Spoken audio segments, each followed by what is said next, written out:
Welcome back to the channel. A few weeks ago, I gave you the top things not to do when buying a home. Now that the spring market is here in KC, I'm giving you my top 5 mistakes to avoid when selling your home. I'm Joe Nelson with the Nelson Home Group, Kansas City's highest rated real estate team on Google. Stick it out until the end because I also want to tell you one thing you always want to do when selling. Let's jump in.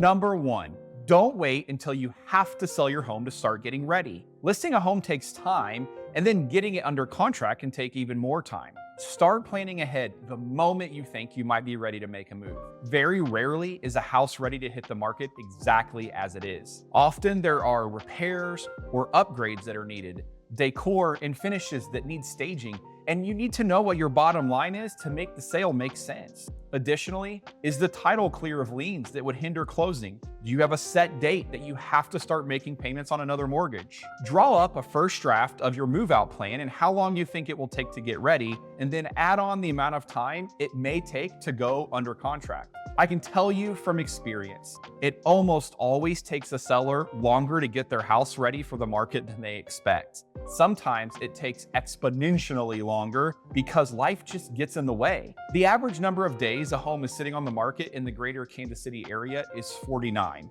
That's counting from the day you open it up from showings. But that may be more or often less depending on your neighborhood market and how quick things are moving. Once you have an idea when you'd want to be out, the next best thing you should do is schedule a consultation with your realtor to talk specifics and hone in your time frame. The second mistake I often see made is overpricing your home. I get it. Everyone wants to get top dollar for their property, but setting the price too high can drive potential buyers away. Trust me, I've seen it happen. Your realtor should provide you with a comparative market analysis or CMA and discuss with you the trends they see in your current market. Oftentimes, I will even do this with my sellers at our consultation. That way they can see the step-by-step process of how I apply my pricing strategy to their home. You may have an opinion of what the value of your home is, and I may even share that opinion, but I wouldn't be representing you well if I didn't show you what the market will dictate for your home's value. After all, it is the market that sets the price for your home, not our opinion. If we price to a lower amount and that demand is higher than the trends show, it will create competition. This will bring your price up to your home's market value or higher and generate other terms like as-is addendums, appraisal waivers, and flexible closing or possession dates, which will all work in your favor. It is almost impossible to undersell yourself, but by overpricing, you could drive away potential buyers, linger on the market, and lose your competitive edge. Number 3, personalization. Remember when I said part of the listing prep is staging your decor and finishes? The truth is, buyers aren't really interested in your personal taste. What they want to see is the potential for their own personal touches. They need to be able to envision themselves living in your space. And that can be tough if it's filled with family photos, quirky decor, or bold paint colors. Now, our team always offers to coordinate a free consultation with a stager for all of our sellers. This makes a huge difference in helping depersonalize your home. There are still steps you can take to make your home look chic while appealing to a wide audience. Consider pre-packing your family photos since you'll need to pack them away once you begin to move out anyway. Yes, that word sign above your toilet is hilarious, but not everyone has the same sense of humor, so it may be best to replace it with something more neutral for showings. Remember, when it comes to furniture and other items in the home, less is more. You want enough so the house looks move-in ready, but not so much that potential buyers can't imagine how they decorate the place themselves. Okay, number 4, don't go overboard on repairs and upgrades. But you said to plan for repairs and upgrades before selling my home. Yes, if you need them for the house to be functioning. Your realtor can help guide you through a list of repairs that you need, repairs that would be helpful, and repairs to avoid. Too many times I have been called in for a listing consultation after the seller did what they thought needed to be prepped for the home sale. I've had sellers install all new flooring, but not the best selection for their home. I've seen sellers spend excessive amounts on kitchen and bathroom remodels or new decks and fences. The list could go on. And while they're all nice upgrades, they will usually not get back dollar for dollar what they put in the home and get the return on their investment they hoped for. My biggest pet peeve, sellers will spend upwards of $2,000 on a brand new refrigerator. I'll let you in on a secret. Leaving your refrigerator behind does not make your house worth more money. My goal is to always help my seller net the most money they can at the end of the day. And I always recommend taking the fridge with them or selling it. If the buyer wants it, they will negotiate for it. Don't give up something of value for free. Also, unless you're an experienced investor, giving each room a complete makeover just to drive the list price up will also likely cost you more overall. Unless negotiated into the contract otherwise, your buyer will have a chance to bring in a licensed inspector to check for anything that can be repaired or replaced. And in all the years I've been doing this, there has never, no matter how updated or new a house is, been a completely clean inspection report. It's not a pass-fail. There will always be at least something cosmetic that can be fixed in a home.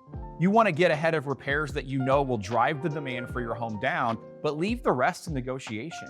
Don't spend money repairing or upgrading things potential buyers aren't concerned with. You'll have the chance to negotiate if anything new comes up during inspection. Last but certainly not least, the fifth mistake I see sellers making when selling their home is lack of marketing. Don't settle for a sign in your yard and a listing on your local MLS. Selling your home is all about exposure. No one can buy your house if they don't know it's for sale. Your listing agent should walk you through how they plan to market your home in your consultation. And there is so much more to it than putting a sign in a yard, popping the address into MLS, and praying that it sells. Yes, there is a large pool of buyers already signed with an agent who has set them up on alerts for houses they may like. But what if their search terms are just slightly too narrow and your home doesn't make the cut? What about those buyers who are interested in moving, but they're waiting until the perfect property comes up? A lot of people fit this bill given today's interest rates. How are you going to reach them? Your agent should have a plan in place to take professional quality photos that showcase your home with good lighting, and it should show up on social media like Facebook, Instagram, TikTok. It should show up in email inboxes, mailboxes. There should be tons of signage and pointers where allowed by local municipalities. You're watching this video right now on some online platform, right? Shouldn't a video be created and posted on these same platforms advertising your property for sale? Is your house being held open every weekend? I could go on and on, but the key is that if you want to get top dollar for your home, the best way to do that is to get it in front of as many people as you can. All right, folks, now that we've covered the 5 things you should not do when selling your home, let's talk about the one thing you absolutely should do. Hire an experienced real estate agent who has a plan and is well connected. I know it's a bit of a hot button issue right now, but a good agent will show you the value they bring from the start, and it's a lot higher than what you might think. We're here to guide you through setting a time frame, pricing your home, choosing repairs and upgrades that make sense, avoiding unnecessary costs, staying up to date on your local housing market, getting your home as much exposure and advertising as possible, breaking down what all the terms of each offer mean so that you can make a confident decision that's best for you when selecting and negotiating one. If you want to know my tips for hiring the right agent, I'll have that video link in the description below. Trust me, it's worth a watch. So, what did you think of these top things to avoid when selling your home? Drop a comment below. If you found this video helpful, be sure to give it a thumbs up and subscribe to our channel for more Kansas City lifestyle and real estate content. As always, if you're looking to make a move in or around Kansas City, reach out to us. My contact info is on the screen and also in the description box below. Let my team be your Kansas City real estate experts, and I'll see you next time.